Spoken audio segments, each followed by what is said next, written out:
যদি আপনি রাস্তাতে চলতে থাকা প্রতিটা মানুষকে এটা জিজ্ঞেস করেন যে তাদের জীবনের সবথেকে বড় ইচ্ছে কি, তাহলে দেখবেন তাদের মধ্যে 90% মানুষের উত্তর এটাই হবে যে তারা জীবনে ধনী হতে চায়।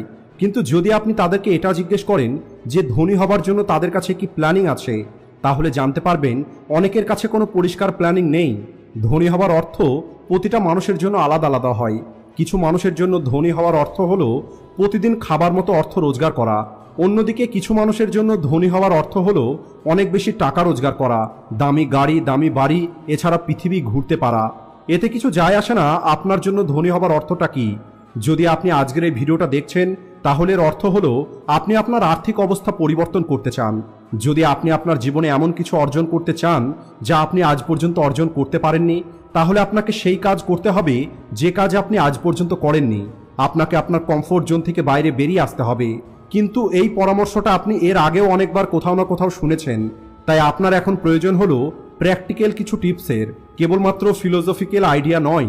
তাই আজকের এই ভিডিওতে আমি আপনাদের গরিবি থেকে বেঁচে থাকার জন্য এবং ধনী হবার জন্য 6টি এমন স্যাক্রিফাইস সম্পর্কে কথা বলবো যা আপনাকে ধনী হবার জন্য অবশ্যই পালন করতে হবে। তাই ভিডিওটিকে শেষ পর্যন্ত অবশ্যই দেখবেন। তো চলুন শুরু করা যাক। প্রথম স্যাক্রিফাইস হলো ইয়োর কমফোর্ট জোন। ক্যারল ডুইকের লেখা বই মাইন্ডসেটে সফলতার নতুন মনোবিজ্ঞানে উনি বলেন, সফলতা কেবলমাত্র প্রাকৃতিক ক্ষমতার উপরে নির্ভর করে না, বরং এটা এই বিশ্বাসের উপরে নির্ভর করে যে আপনার ক্ষমতাটা আপনি বাড়াতে পারবেন, আর আপনি আপনার ওই মানসিকতাটা পরিবর্তন করতে পারবেন যে সব কিছু করা সম্ভব। এর অর্থ হলো আপনাকে এই পৃথিবী এবং নিজেকে দেখার দৃষ্টিকোণ পরিবর্তন করতে হবে। যে মানুষগুলো ধনী এবং গরিব হয় তারা দুজনেই আলাদা আলাদা রকমের চিন্তা করে। উদাহরণ হিসাবে আমার বাবা বলতেন, ধনী মানুষগুলো কখনোই খুশিতে থাকতে পারে না। তাদের কাছে হয়তো অনেক বেশি টাকা থাকে কিন্তু তারা জীবনে খুশিতে নেই। অন্যদিকে আমাদের কাছে হয়তো অতটা অর্থ নেই কিন্তু আমরা অনেক বেশি খুশিতে আছি। আর আশ্চর্যের কথা হলো এই কথাগুলো ওনার এত পরিশ্রম করার পরেও সত্যি হয়েছে। আমরা সবসময় আর্থিকভাবে সমস্যার মধ্যেই থেকেছি, কিন্তু আধুনিক মনোবিজ্ঞান থেকে এটা জানতে পারা গেছে টাকার সম্পর্কে আপনার মাইন্ডসেট আপনার ফাইন্যান্সিয়াল সাকসেসের উপরে 80% ভূমিকা রাখে। অন্যদিকে আপনার স্কিল এবং হার্ডওয়ার্ক কেবলমাত্র 20% ভূমিকা রাখে। আর এই কারণেই গরিবি থেকে বেরিয়ে আসার জন্য প্রথম পদক্ষেপ হলো নিজের মাইন্ডসেটকে পরিবর্তন করতে হবে। গরিবি সাধারণত নেগেটিভ বিলিভ এবং নেগেটিভ অ্যাটিটিউডের সঙ্গে আসে। আপনাকে নিজেকে গরিব হিসাবে দেখাটা বন্ধ করতে হবে। আর দ্বিতীয় কথা হলো আপনাকে আপনার চারপাশের পরিস্থিতি পরিবর্তন করতে হবে। যদি আপনার স্বপ্নের বিজনেসটা সেখানে চলছে না যেখানে আপনি বর্তমানে আছেন, তাহলে আপনাকে এমন জায়গায় যেতে হবে যেখানে আপনার ওই বিজনেসটা চলবে। আপনার চারপাশে এমন মানুষদেরকে রাখতে হবে যারা আপনার লক্ষ্যটা অর্জন করতে সাহায্য করবে এবং আপনার স্বপ্নটাকে সাপোর্ট করবে। এর জন্য যদি আপনাকে আপনার পুরনো বন্ধু অথবা পরিবার ছেড়ে যেতে হয়, তাহলেও আপনাকে যেতে হবে। আর এই পরিবর্তনটা মোটেও সহজ নয়, কারণ এই পরিবর্তনের ফলে আপনি আনকমফোর্টেবল জোনের মধ্যে পড়ে যাবেন, কিন্তু সবশেষে এটা আপনার স্বপ্নকে সত্যি করে দেবে। দ্বিতীয় স্যাক্রিফাইস হলো স্যাক্রিফাইস ইওর টাইম। সময়ে হলো টাকা, আর এটা কেবলমাত্র কোনো কথা নয়, এই কথাটা হলো একদম সত্যি। আপনি কি কখনো এটা ভেবে দেখেছেন যে কিছু মানুষ একদিনে অন্য মানুষের তুলনায় এত বেশি কিভাবে অ্যাচিভ করে নেয়?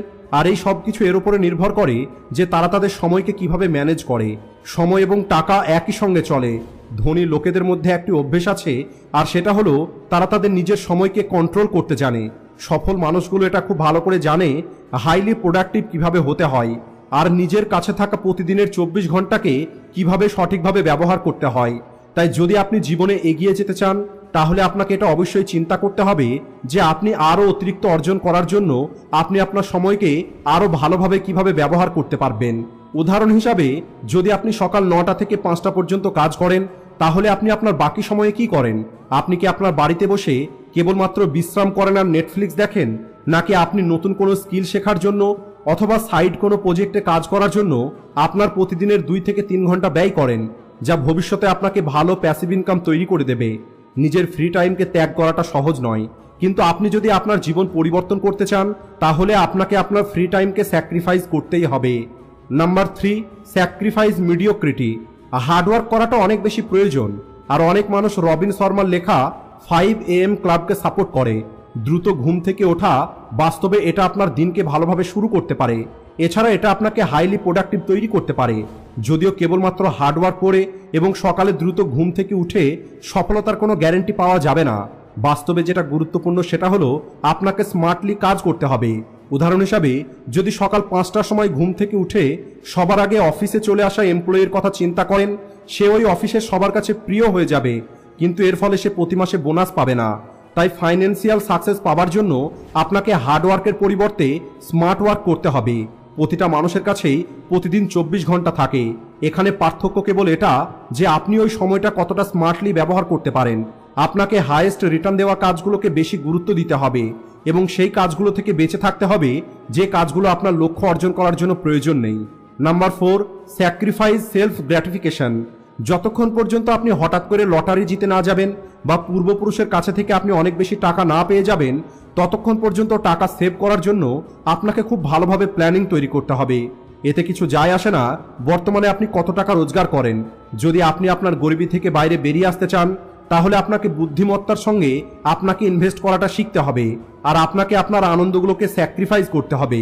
অর্থাৎ বলতে চাইছি, বন্ধুদের সঙ্গে রাতে পার্টি করা, নিজের পরিবারের সঙ্গে শপিং মলে ঘুরে বেড়ানো অথবা অতিরিক্ত দামি রেস্টুরেন্টে খাবার খাওয়া, এগুলোকে বন্ধ করতে হবে। টাকা সেভ করাটা অনেক বেশি গুরুত্বপূর্ণ নিজের টাকাকে বাড়িয়ে তোলার জন্য। এছাড়া আপনাকে এটাও শিখতে হবে যে বুদ্ধিমত্তার সঙ্গে কিভাবে ইনভেস্ট করা যাবে। যদিও আজ ইনভেস্ট করার ইনফরমেশন পাওয়া আমাদের জন্য অনেক সহজ হয়ে গেছে। আপনি এর জন্য বই পড়তে পারেন অথবা অনলাইন থেকেও শিখতে পারেন, আর এর জন্য আপনার প্রয়োজন পড়বে অনুশাসনের। Number 5, sacrifice your emotion. প্রতিটা মানুষই স্বাভাবিকভাবে এটা চিন্তা করে যে অন্য মানুষগুলো আমাদের সিদ্ধান্ত সম্পর্কে কি চিন্তা করবে। আমরা বারবার নিজেকে এটা জিজ্ঞেস করি, যদি আমি এটা করি তাহলে মানুষ কি বলবে। উদাহরণ হিসাবে, আপনি আপনার গাড়ি বিক্রি করতে গিয়ে চিন্তায় পড়ে যাবেন যে মানুষ আপনার সম্পর্কে কি বলবে। যদি কোনো একটি বিজনেসে ইনভেস্ট করার জন্য আপনার গাড়ি বিক্রি করে দিলে আপনি অতিরিক্ত লাভ করতে পারবেন, আর এটা আপনাকে ভবিষ্যতে আরও বেশি সফলতা এনে দিতে পারবে এবং আপনি আরও দামি গাড়ি কিনতে পারবেন। তাই অন্যের কথা না ভেবে নিজের সিদ্ধান্তের পরিণামের কথা চিন্তা করুন। যখন আপনার ফাইন্যান্সিয়াল ফিউচারের কথা বলা হবে, তখন অন্যের কথাই আপনার সিদ্ধান্তের উপরে যেন কোনো প্রভাব না পড়ে। যদি আপনার বর্তমান চাকরি আপনার লক্ষ্যের জন্য ঠিক নয়, তাহলে আপনার চাকরি পরিবর্তন করতে ভয় পাবেন না। একইভাবে যদি আপনার লক্ষ্য অর্জন করার জন্য আপনাকে আপনার বন্ধুদের থেকে দূরে যেতে হয়, তাহলে এমনটা করতে কখনোই সংকোচ করবেন না, কারণ আপনার আর্থিক সফলতাটা অনেক বেশি গুরুত্বপূর্ণ অন্য মানুষগুলো আপনার সম্পর্কে কি চিন্তা করে তার থেকে। Number 6, sacrifice your school certificate. আমার একটি বন্ধু আছে যে মেকানিক্যাল ইঞ্জিনিয়ার হওয়ার জন্য নিজের জীবনের গুরুত্বপূর্ণ 4টি বছর লাগিয়ে দিয়েছে, আর গ্র্যাজুয়েশন কমপ্লিট করার পরে সেও অন্যদের মতোই অনেক কোম্পানিতে চাকরির চেষ্টা করে, কিন্তু প্রতিটা জায়গা থেকেই সে রিজেকশন পায়, আর সবশেষে সে নিজের বিজনেস করার সিদ্ধান্ত নেয়। আর আজ সে তার হোম টাউনের সব থেকে বিজি রেস্টুরেন্টের মালিক। আর আমার এই বন্ধুর জীবনের গল্প এটাই শেখায়, যোগ্যতা এবং সফলতা কেবলমাত্র আপনার একাডেমিক সার্টিফিকেটের উপরে নির্ভর করে না। মনে রাখবেন, প্রতিটা জায়গাতেই অপরচুনিটি আছে। যদি আপনি সেটাকে খুঁজতে চান, তাহলে আপনি অবশ্যই খুঁজে পাবেন। আর যদি আপনি নিশ্চিত না থাকেন যে কোথায় থেকে শুরু করবেন, আর আপনি একটি ইউনিক এবং লাভদায়ক ব্যবসা খুঁজছেন যেখানে ইনভেস্টমেন্ট খুব কম করতে হবে অথবা কোনো রকমের ইনভেস্টমেন্টের প্রয়োজন নেই, তাহলে আমাদের আগের তৈরি করা একটি ভিডিও দেখতে পারেন, কারণ এটা আপনাকে ফাইন্যান্সিয়াল ফ্রিডমের দিকে নিয়ে যাবে। আর কাগজের টুকরোতে যাই কিছু লেখা আছে তার উপরে নির্ভর করে কখনোই আপনি আপনার যোগ্যতা বিচার করবেন না। আপনার সফলতাটা আপনার দৃঢ় সংকল্প এবং নিজের প্রতি বিশ্বাসের উপরে নির্ভর করে। প্রতিটা মানুষ মুখে যাই বলুক না কেন, কোনো মানুষই তার জীবনে গরিব থাকতে চায় না। যদিও অনেক মানুষ এই গরিবি থেকে বাইরে বেরিয়ে আসার জন্য কাজ করতে রাজি নয়। এর কারণ হলো গরিবি থেকে বাইরে বেরিয়ে আসার রাস্তাটা কঠিন, আর এই কঠিন রাস্তায় চলে যদি আপনি একবার সফল হয়ে যেতে পারেন, তাহলে তখন আপনি অনেক বেশি থ্যাঙ্কফুল হবেন যে আপনি আপনার লক্ষ্য পর্যন্ত পৌঁছানোর জন্য আপনার জীবনে এত কিছু স্যাক্রিফাইস করেছেন এবং কঠোর পরিশ্রম করেছেন। তাই আপনার পরিস্থিতিটা পরিবর্তন করার সিদ্ধান্ত নেবার জন্য আপনাকে অভিনন্দন। আর এখন গরিবি থেকে বেরিয়ে আসার জন্য স্যাক্রিফাইস করা এবং কঠোর পরিশ্রম করার সময় চলে এসেছে। আশা করি আজকের এই ভিডিও থেকে আপনারা ভ্যালুয়েবল কিছু না কিছু অবশ্যই শিখতে পেরেছেন। তাই ভিডিওটিকে লাইক ও শেয়ার করতে ভুলবেন না। Thanks for watching.